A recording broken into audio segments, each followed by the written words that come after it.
Məhsul maya dəyərindən 15 manat aşağı qiymətə satılarsa 5% zərər edilər. Bu məhsul 360 manata satılarsa neçə faiz gəlir əldə edilər?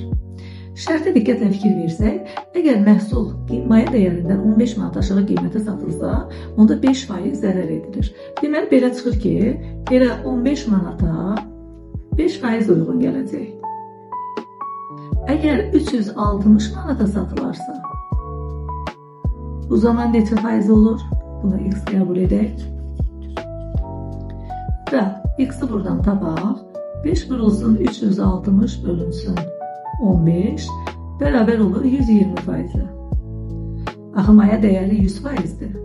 Deməli, 120%-dən 100%-i çıxırıq. Cavab olur 20%. Bu məhsulun satışında 20% gəlir əldə edilir.